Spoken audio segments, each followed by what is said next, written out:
इसका मतलब देखिए अब भी जो है विशु सारिका से बहुत ही प्रेम जो है करता आया है। तो ऐसे में करता है, अभी भी वो सारिका से बहुत ही प्रेम करता है, इसलिए तो उसने दूसरी शादी भी नहीं की। जिस चालुक्य के सामने आप भीख मांगने के लिए अभी तैयार हो ना, तो उसी चालुक्य में उसकी जान की जो भीख है मैं डालूंगा। अभी कौन शिल्पियों के हाथ से किसका हाथ रंगा हुआ है? चालुक्य का और उसके साथियों का। तो ऐसे में वो लोग तुम्हें अपना लेंगे, मतलब वो मंदिर पर कब्जा कर लेंगे। तो ये मैं होने नहीं दूंगा।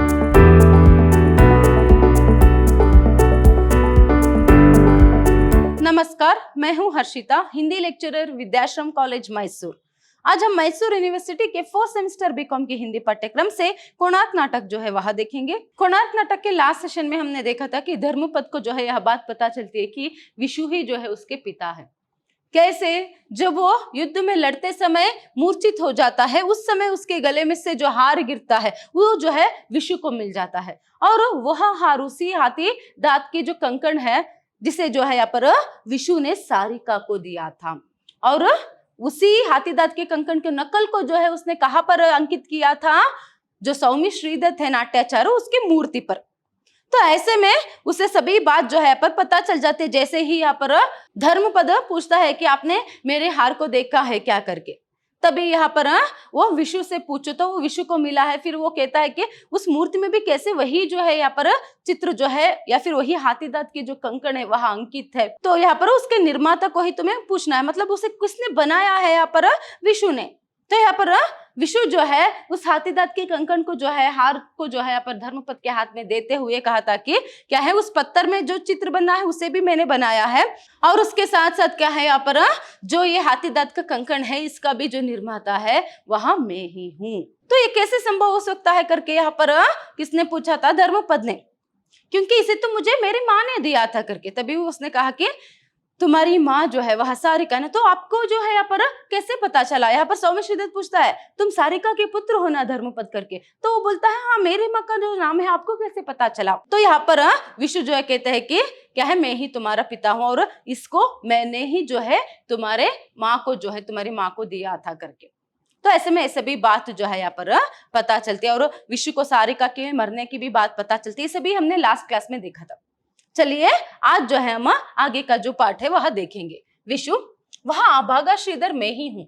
विशु तो मेरा छद्म नाम है जो मैंने शवर अटिविका से भाग आने पर रख लिया था। मैं ही वह श्रीधर हूँ जिसके कारण तुम्हारी माँ को इतने कष्ट उठाने पड़े। मैं ही वह कठोर, पापी, निर्दयी तुम्हारा पिता हूँ जिसने अपने चेहरे पर हाथ रख लेता है। देखिए यहाँ पर क्या होता है, वो जब वो विशु मुंह खोलकर खुद वो बोलता है कि क्या है, मैं ही तुम्हारा पिता हूँ, मैंने ही जो ये हाथी दांत का जो कंकण है इसे तुम्हारे माँ को दिया था करके, तभी पहले जो है पर धर्मपद विश्वास नहीं कर पाता है, क्योंकि वो कहता है कि मेरे पिता का नाम तो कुछ अलग ही बताया था मेरी माँ ने करके। सोचने के लिए वहां जैसे ही जाता है तभी जो है वो श्रीधर है क्या करके पूछा, तभी हाँ श्रीधर ही है करके। तभी देखिए विशु कहता है कि वह अभागा श्रीधर मैं ही हूँ। देखिए वो कहता है विशु तो मेरा छद्म नाम है, मतलब उसका असली नाम जो है श्रीधर है। तो हो सकता है विशु का असली नाम जो है क्या है, या फिर यहाँ पर श्रीधर का छद्म नाम क्या है करके भी आपको 1 मार्क के लिए पूछ सकते हैं। तो याद रखिएगा, जो विशु है उसका असली नाम श्रीधर है, और क्या है, उसका छद्म नाम यहाँ पर विशु है। क्योंकि वहां से भाग आने पर, देखिए वहां जो शवर अटिविका है वहां से भाग आने पर सारिका से उसे प्रेम होता है, उसके बाद वो माँ बनने जा रही है ये बात पता चलती है, उसे छोड़कर यहाँ पर आ जाता है ना विशु, तब जो है वो अपना नाम विशु करके यहाँ पर सबको परिचित जो है कराता है। तो ऐसे में वो ये सभी बात जो है बोलता है, और मैं वही पापी हूँ। देखिए वो कहता है वही कठोर, पापी, निर्दयी पिता हूँ। क्योंकि ये माँ बनने वाली है सारिका, ये बात पता चलते समाज के डर से ये छोड़कर आ गया था भागकर। तो ऐसे में क्या है, मेरे वजह से ही तुम्हारी माँ को इतना कष्ट जो है झेलना पड़ा। तो इस तरह सभी वहां कहते हुए क्या है, वो अपने चेहरे को अपने दोनों हाथों से ढक लेता है। धर्मपद विशु के निकट जाकर मंद स्वर में, आचार्य, देखिए अभी तो धर्मपद को सभी बातें जो है पता चल रही, तो उसके पास जाकर, निकट मतलब उसके पास जाकर आचार्य करके क्या है पर प्रश्न जो है वह कर रहा है। तभी विशु हल्के स्वर में, मुझे पिता कहो धर्मा। देखिए जैसे वो अब तक विशु को आचार्य ही कहकर आ रहा था, मगर अभी वो आचार्य कह रहे के लिए जा रहा है या फिर कह रहा है, तो विशु कहता है कि मुझे पिता कहो धर्मा करके।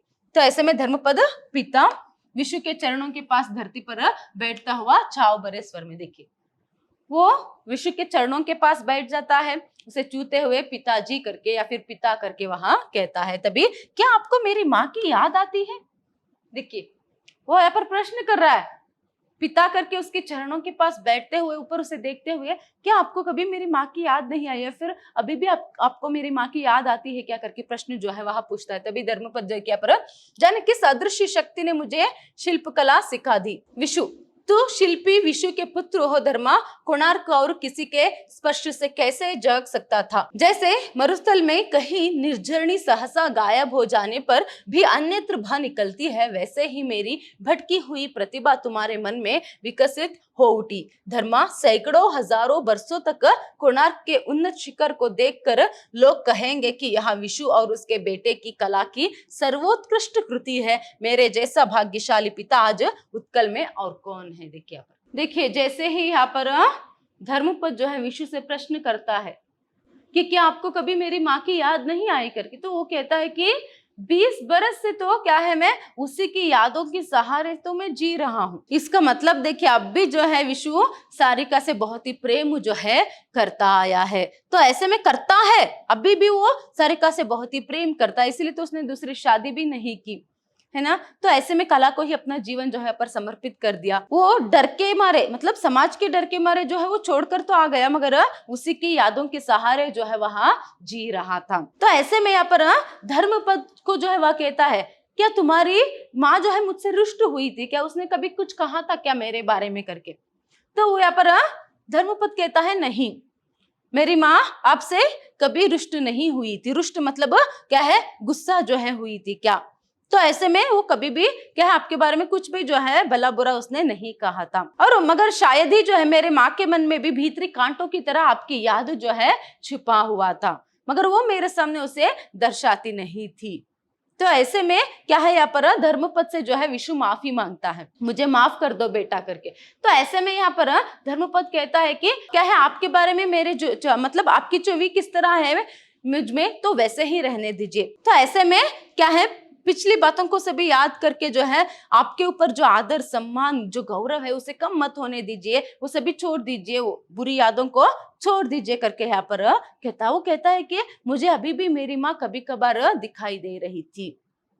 देखिए अभी भी जो है कभी कभार मेरी माँ जो है मुझे एक किरण जो है प्रकाश जो है फैल जाता है, किरण पड़ता है धरती पर, उस प्रकाश फैल जाता है, उस प्रकाश में मेरी माँ की छवि को मैं आज भी देखता हूँ। तो यहाँ पर विशु भी कहता हाँ क्या है वही छवि वही प्रकाश तो मैं भी देखता हूँ। इसीलिए जब मैं कोणार्क को जो है यहाँ पर बना रहा था तभी क्या है एक बार अचानक सहसा मतलब अचानक जो है यहाँ पर मुझे वही किरण वही प्रकाश दिखता था, उसमें तुम्हारी माँ जो है मुझे दिखाई देती थी। तो ऐसे में उस समय जब भी तुम्हारी माँ की याद आती थी, जब भी तुम्हारी माँ मुझे दिखाई देती थी, तभी जो है मैं कुछ भी मूर्ति को गढ़ नहीं पाता था, कुछ भी आकार प्रकार जो है यहाँ पर नाप नहीं पाता था।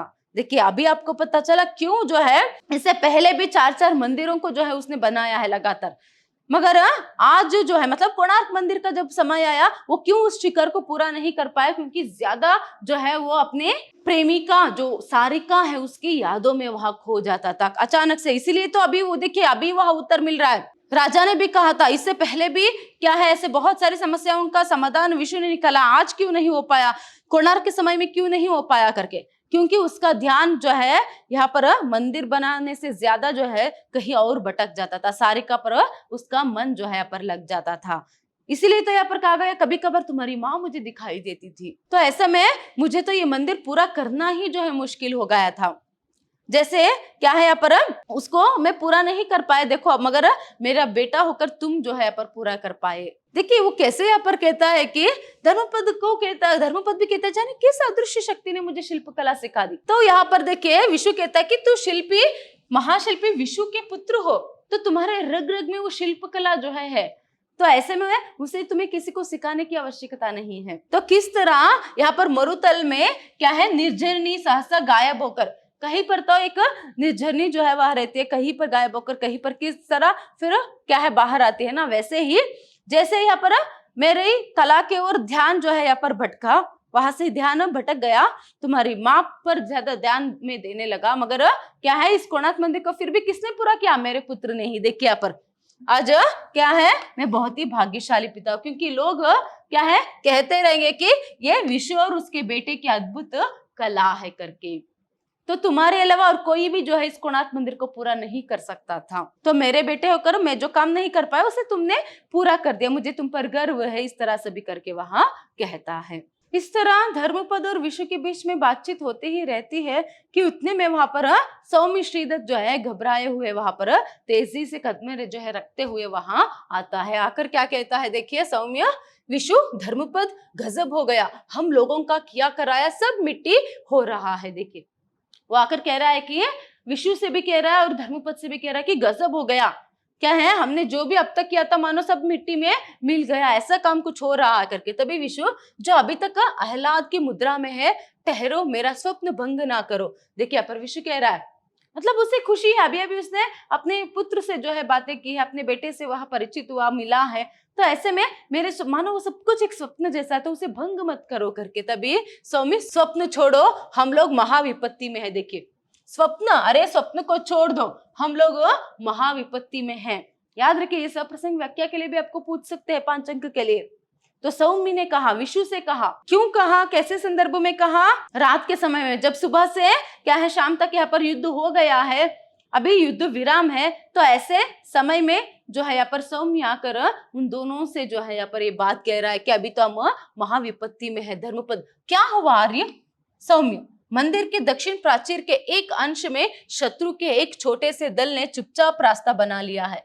मैं नर्तकों को लेकर उधर जा रहा था कि देखा शत्रुओं का एक दल अंदर घुस रहा है। दौड़कर राजीव को समाचार दिया, लेकिन मुट्ठी भर थके हारे शिल्पी कैसे रोकेंगे इन अत्याचारियों को। देखिए अभी क्या हो गया है, क्या महाविपत्ति जो है, मुसीबत जो है उन पर आ गई है, क्योंकि देखिए यहाँ पर वो कहता है कि मंदिर की दक्षिण प्राचीर, इससे कुछ समय पहले ही, शायद आपको याद रहा होगा, इससे कुछ समय पहले यहाँ पर सौम्य श्रीदत्त को जो है धर्मपद ने ही भेजा था, जाओ आप थोड़ा सा तो क्या है यहाँ पर नाटक द्वारा, मतलब जो भी नर्तक या फिर जो भी नट रहते हैं, जो भी गायक रहते हैं, उन लोगों को क्या है सभी प्राचीरों की तरफ तैनात कर दीजिए, सिर्फ उन्हें देख रेख जो है करना है, कुछ गड़बड़ हुई तो मुझे बोलना है करके। तो उसी काम से लेकर जो है उन सबको लेकर सौम्य जाता रहता है। तो ऐसे में यहाँ पर दक्षिण प्राचीर की ओर, दक्षिण की तरफ वहां पर कुछ लोगों ने, चालुक्य के कुछ सेना ने जो है वहां पर थोड़ा सा रास्ता बनाकर जो है वो अंदर जो है यहाँ पर घुस रहे हैं। तो तुम जैसे कहा था, तुमने जैसे कहा था वैसे ही मैं यहाँ पर कुछ नटों को जो है लेकर जा रहा था, मगर देखा कि सभी लोग अंदर जो है घुस रहे हैं। तो मैं तुरंत राजू के पास गया, मगर वो सभी लोग थके हारे, कुछ ही शिल्पी लोग हैं, तो वो कैसे ही ना क्या है आतताइयों को वहां रोकेंगे। तो इस तरह करके वहां प्रश्न करता है। तभी धर्मपद उठकर, यही आशंका थी मुझे, कुचक्री चालुक्य रात्रि के युद्ध निषेध को भला क्यों मानता। देखिए ये भी याद रखिएगा, इंपॉर्टेंट है, सब प्रश्न के लिए आपको पूछ सकते हैं कि जो यही आशंका थी मुझे, पहले से यही सोच उसके मन को खाया जा रहा था, इसीलिए तो वो यहाँ पर आकर लोगों को तैनात करने के लिए जो है बोला था सौम्य को। मगर अभी वो काम करने से पहले ही उन लोगों ने क्या है यहाँ पर रास्ता बनाकर दक्षिण की प्राचीर से जो है वहां अंदर घुस रहे। तो जो कुचक्री चालुक्य है वो रात्रि की जो युद्ध विराम है उसे क्या मानेगा, क्योंकि वो एक क्या है अत्याचारी है, कुचक्री है, कुबुद्धि वाला है, तो वो सभी क्या है नियमों को जो है कैसे पालन कर सकता है भला करके। तभी विशु, अब क्या होगा, क्या होगा सोमू, देखिए वो कहता है अब क्या कर सकते हैं हम, क्या होगा सोमू करके वहां पूछते। तभी सौम्य, महाविनाश का आह्वान है, ये तो क्या है महाविनाश की आवाहन है, ऐसे तो आएंगे तो घुस जाएंगे, वो एक बार अंदर प्राचीर के अंदर मंदिर में घुस जाएंगे तब तो क्या हो सकता है सभी लोगों को वहां मार डालेंगे। तो इस तरह करके वहां कहता तभी विशु, सोमू उसे रोको, धर्मा को रोको। धर्मपद, मुझे रोकने की चेष्टा ना कीजिए आर्य, मुझे संध्या की वे ही किरणें बुला रही है, लेकिन सुनिए, एक बार मंदिर पर अधिकार कर लेने पर चालुक्य की शक्ति को कोई नहीं रोक सकता। महाराज नरसिम्हदेव की चेष्टाएं विफल हो जाएगी, सवेरे ही चालुक्य पुरी के लिए कुछ कर देंगे और फिर उस अत्याचारी के आगे कोई नहीं ठहर सकेगा, कोई नहीं। कोने में रखे हुए भाले को उठाता है विशु और सौमिश्री की ओर पीठ। देखिए जैसे ही यहाँ पर सौम्य कहता है महाविनाश का आह्वान करके, तो सौम्य की बात सुनकर जो है धर्मपद जाने के लिए जो है यहाँ पर आगे बढ़ता है। तभी यहाँ पर विशु कहता है कि सोमो उसे रोको, धर्मा रुको करके। तो ऐसे में यहाँ पर धर्मपद देखिए क्या कह रहे हैं, मुझे रोकने की चेष्टा ना कीजिए आर्य, मुझे वही संध्या की किरणें बुला रही है। वही संध्या की किरणें मतलब जब जब उसकी माँ जो है किरण के प्रकाश में जो है, सुनहरे किरणों के प्रकाश के बीच में उसकी माँ दिखाई दे रही थी।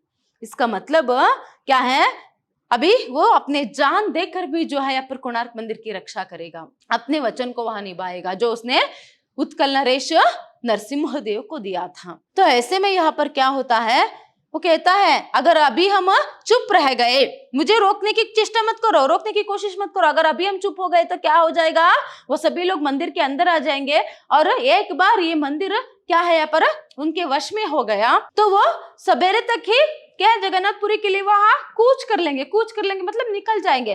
फिर उसके बाद तो कुछ भी हो यहाँ पर वही जीत कर रहेंगे, उन्हें फिर कोई नहीं रोक सकता। तो ऐसा कहते हुए वहां एक भाल रहता, उसे उठाकर वहां जाने के लिए जाता है। तभी सौम्य, विशु सुना तुमने, दूर पर थोड़ा कोलाहल। विशु, सोमू मेरे बंधु, क्या किसी तरह धर्मा को बचाया नहीं जा सकता?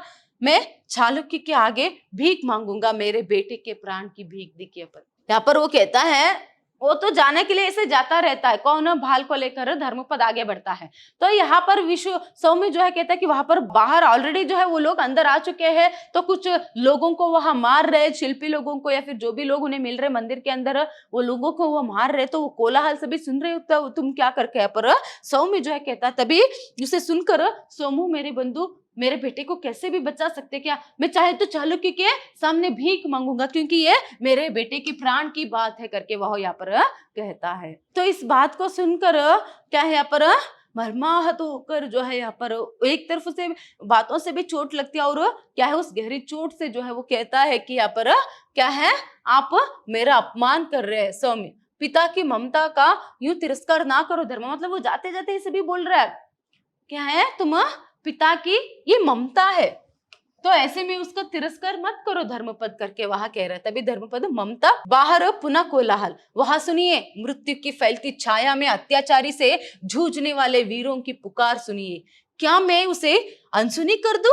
उन्हें मेरी जरूरत है। शीतल होती हुई यज्ञ की अग्नि में एक बार फिर से आहुति की आवश्यकता है। शायद वहां अंतिम आहुति हो चलने को उद्यत। देखिए पर क्या कह रहा है वो यहाँ पर, कैसे मैं यहाँ पर चुप रह सकता हूँ और ममता की बात आप कर रहे हो? क्या है, फिर से कोलाहल सुनाई देता, तो सुनिए उस कोलाहल को। वहां पर देखिए अत्याचारी से जूझने वाले वीरों की पुकार सुनिए।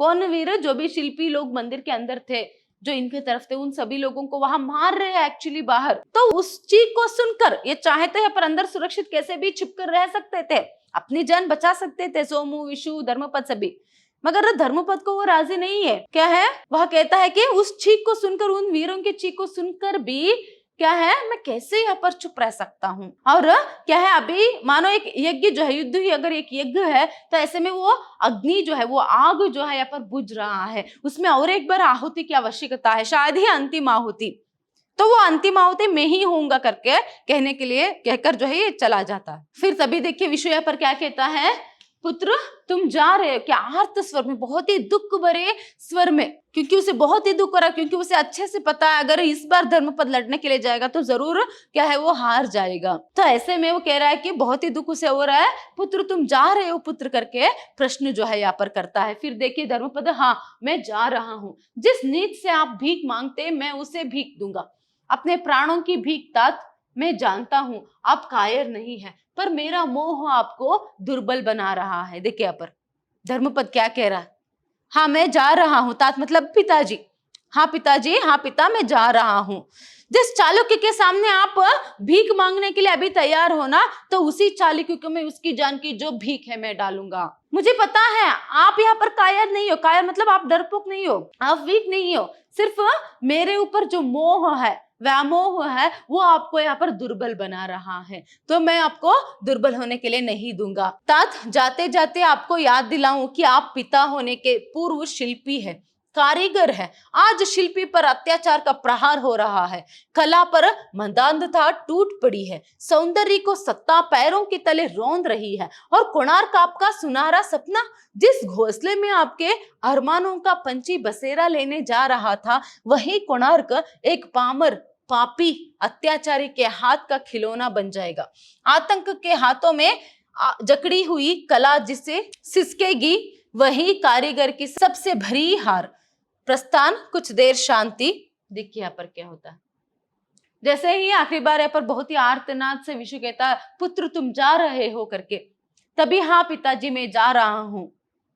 तो क्या है, अभी अंतिम आहुति क्या है, मेरी ही होगी अगर होगी तो ऐसे में यहाँ पर वो कहता है कि मैं उस चालुक्य को छोड़ूंगा नहीं, मरते दम तक लड़ूंगा मैं, और आप दुर्बल मत बनिए। तो वो उसे याद दिलाता है, जाने से पहले आखिरी बार मैं आपको याद दिलाना चाहता हूं कि आप सिर्फ एक पिता नहीं हो, पिता से भी पहले आप एक अच्छे कारीगर हो, एक शिल्पी हो। तो आज जो है क्या है, कला पर मधांधता जो है टूट पड़ी है। तो ऐसे में जो अत्याचारी पापी कपटी चालुक्य जो है वो सभी शिल्पियों का नाश कर रहा है, और कोणार्क मंदिर का भी चाहे वह नाश कर देगा। और क्या है यहाँ पर, धर्म पर न्याय पर अधर्म अन्याय का जो यहाँ पर सत्ता जो है बन जाएगा। तो वो मैं होने के लिए नहीं दूंगा, और आप भी वही कोशिश कीजिएगा। किसी भी हालत में आज चालुक्य नहीं जीतना चाहिए।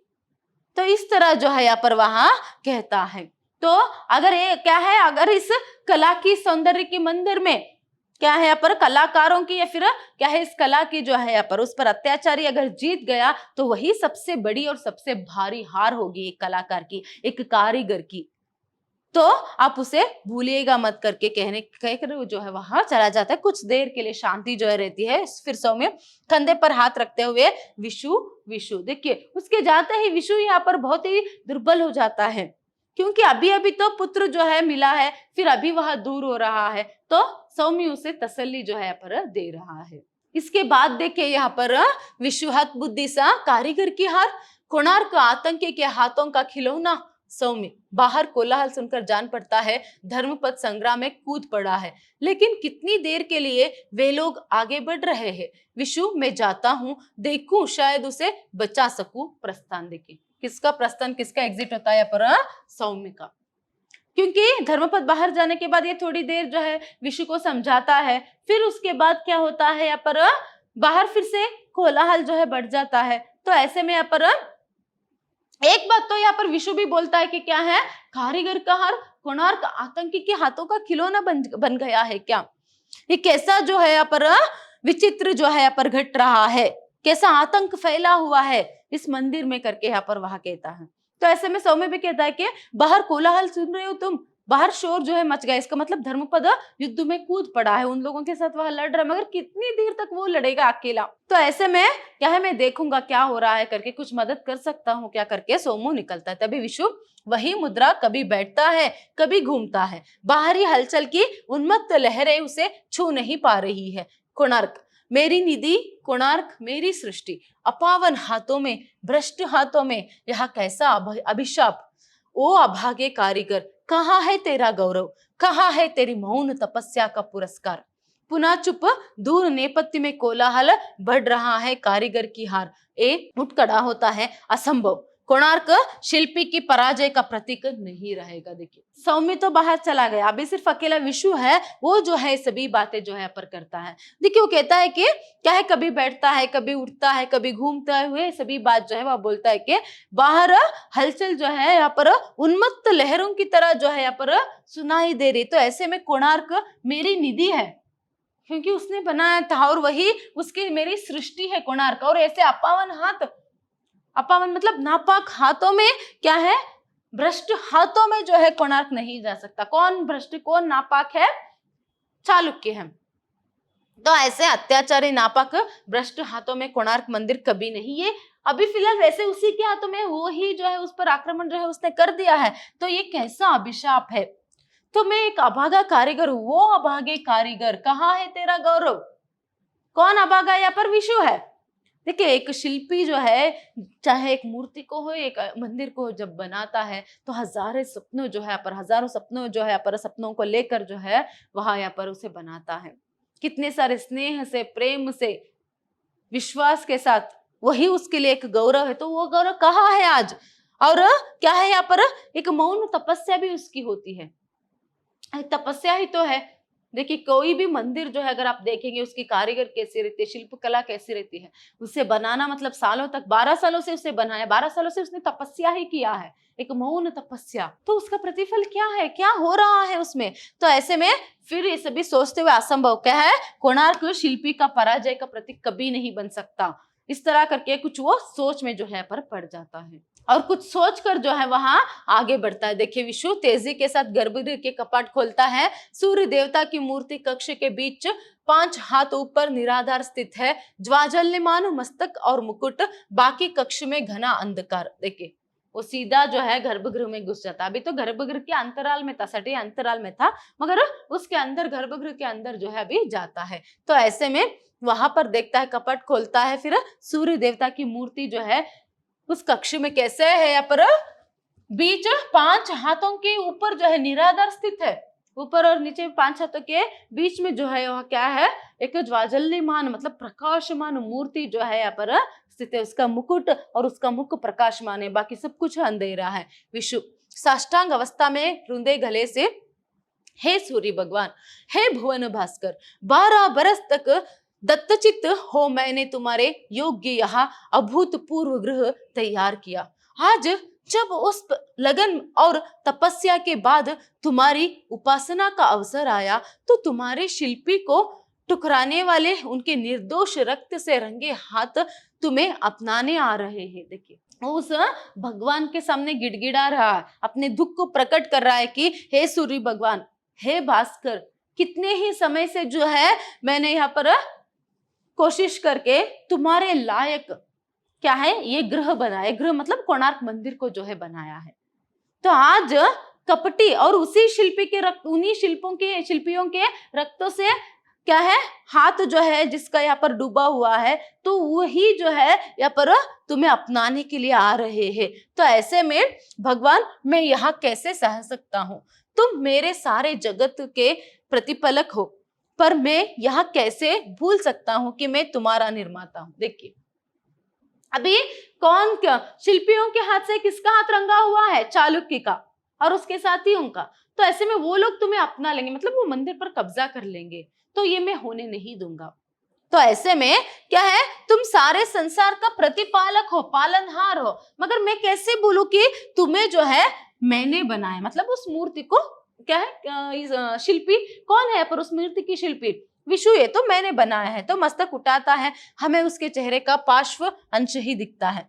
तुम मेरे देव हो, तुम मेरा कहा करना होगा, कि तुम मेरे देव हो, तुम्हें मेरा करना होगा, मतलब मेरा कहा करना होगा। अभी तो मैं जो कहूंगा वहां करना होगा। उठते हुए कोणार्क शिल्पी की पराजय का प्रतीक नहीं हो सकता, मैं और तुम मिलकर ऐसा नहीं होने देंगे। नहीं, खड़ा हो जाता है, ठीक है ना मेरे भगवान। देखिए वो गर्भगृह के अंदर आते ही कुछ सोचकर जो है वहां आया था।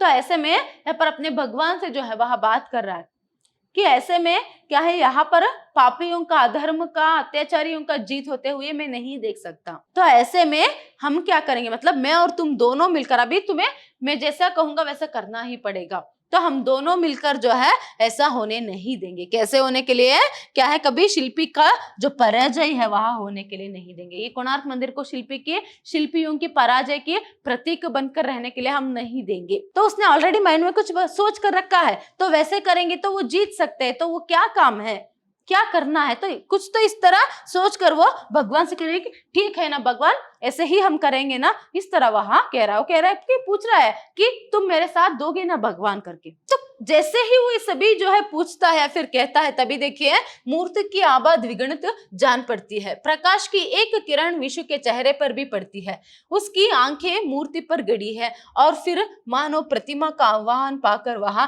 आगे बढ़ता है। पास रखी हुई कुदाली को हाथ में ले गर्भगृह में प्रवेश कर कपाट को अंदर से बंद कर लेता है। देखिए वो पूछता ना, ठीक है ना भगवान, तुम मेरे साथ दोगे ना करके। तो ये सभी बात पूछते ही देखे यहाँ पर मूर्ति की आभा द्विगुणित जान पड़ती है, प्रकाश फैल जाता है। मूर्ति की जो आभा है, पहले जिस तरह उसका चेहरा चमक रहा था वो अभी दुगना हो गया। और मूर्ति से एक प्रकाश जो है फैलकर आता है, पूरे गर्भगृह में वो प्रकाश फैल जाता है। तो ऐसे में मानो उसका एक किरण जो है, उसका जो एक प्रकाश है विशु के चेहरे पर भी पड़ जाता है।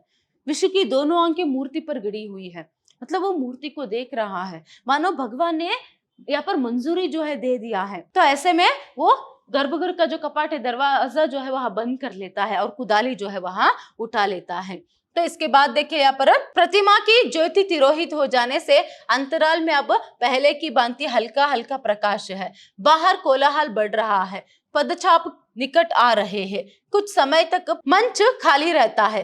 थोड़ी देर बाद कुछ सैनिकों के साथ राजा राज चालुक्य, शैवालिक और अन्य सैनिकों का प्रवेश। सैनिक सौमिश्री को पकड़े हुए है। देखिए अभी क्या होता है यहाँ पर, जैसे ही वो बात कुछ तय कर लेता है तो दरवाजा बंद करता है, तो कुदाली उठाता है, थोड़ा सा जो प्रकाश है तिरोहित हो जाता है।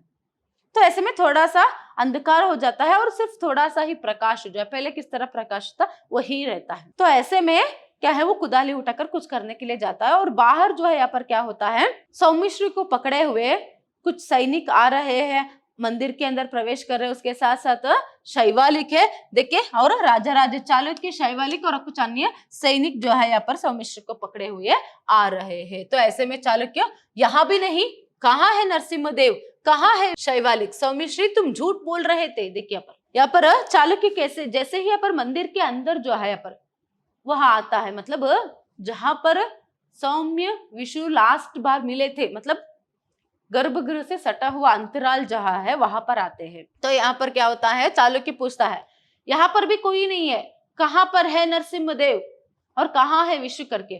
तभी वहां पर कोई नहीं है। तो ऐसे में देखिए यहाँ पर शैवालिक जो पहले भी आया था दूत बनकर, वही जो है यहाँ पर पूछता है तुम झूठ बोल रहे थे सौमिश्री दे करके। तभी देखिए सौम्य यही तो विशु को छोड़कर गया था। देखिए वहां उत्तरीय चौकी की ओर इशारा करता, देखिए वो कहता है अंतिम बार में यही विशु को छोड़कर गया था। देखिए वहां पर उत्तरीय करके उसकी चौकी को वहां दिखाता है। तभी चालुक्य और नरसिम्हदेव, स्वामी मुझे नहीं मालूम। देखिए ठीक है, फिर नरसिम्हदेव कहाँ है, तभी वो कहता है कि मुझे नहीं मालूम।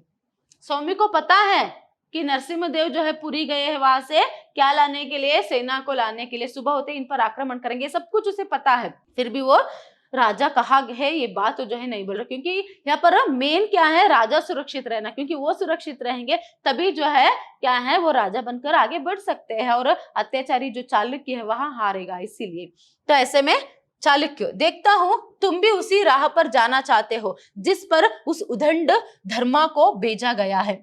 उसके शरीर के टुकड़े टुकड़े करके इसी क्षण समुद्र में फेंके जा रहे हैं, जानते हो। देखिए इसका मतलब अभी धर्मा मर गया है। मर गया मतलब वो उसने वीर गति प्राप्त की है। पर युद्ध में लड़ते लड़ते देखिए एक 16 साल का लड़का, उसके पिता ने मना किया, सौम्य ने उसे जाने से भी रोका, मगर फिर भी वो नहीं रुका। पिता ने कितना रोका तब भी वो नहीं रुका। वो हिम्मत, वो साहस के साथ वहां आगे बढ़ा। तो ऐसे में मगर अभी युद्ध करने के लिए वो गया था, मगर अभी क्या है, वो मर गया। तो ऐसे में यहाँ पर देखिए उसके शरीर के टुकड़े टुकड़े करके इसी क्षण जो है युद्ध में फेंके जा रहे हैं। तो धर्मा का अंत जो है यहाँ पर हो जाता है। गर्भगृह के अंदर पत्थर पर एक चोट पड़ने की आवाज। शैवालिक, सुनिए देव, अंदर कोई है, कपाट खोलने की चेष्टा करता है। देखिए तो यही बात जब जो है यहाँ पर बोलता रहता है चालुक्य, तो ऐसे में वो सौम्य को धमका रहा है, क्या तुम्हें उसी रास्ते पर जाना चाहते हो जो उस उद्दंड धर्मा जो है जिस रास्ते पर गया था, जानते हो तुम उसकी हालत क्या हुई है। अभी वो मरकर क्या है, उसे मार दिया गया है और उसके टुकड़े टुकड़े करके समुद्र में यहाँ पर फेंका जा रहा है। तो सच सच बताओ करके उसे धमका रहा है। कौन, चालुक्य। तो शैवालिक, कुछ चोट जो है गर्भगृह से कुछ यहाँ पर पत्थर पर चोट करने की आवाज जो है, मारने की जो आवाज है सुनाई देता है। तो वो ऐसे जाकर, सुनिए देव, यहाँ पर कुछ आवाजें जो है आ रही है। तो वो कपाट खोलने की कोशिश जो है यहाँ पर करता है। तो आज के लिए इतना ही। तो क्या कपाट खोलकर वो लोग अंदर जा पाएंगे, और विशु का जो एक प्लान है वहां क्या था, क्यों वहां खुदाली जो है उसने लिया, क्या कर रहा है गर्भगृह के अंदर, और किसकी जीत होगी किसकी हार होगी, क्योंकि धर्मपद का तो मृत्यु जो है यहाँ पर हो गया है। तो ऐसे में कौन जीतेगा कौन हारेगा, आगे क्या होगा, ये सभी जो है हम नेक्स्ट सेशन में देखेंगे। धन्यवाद।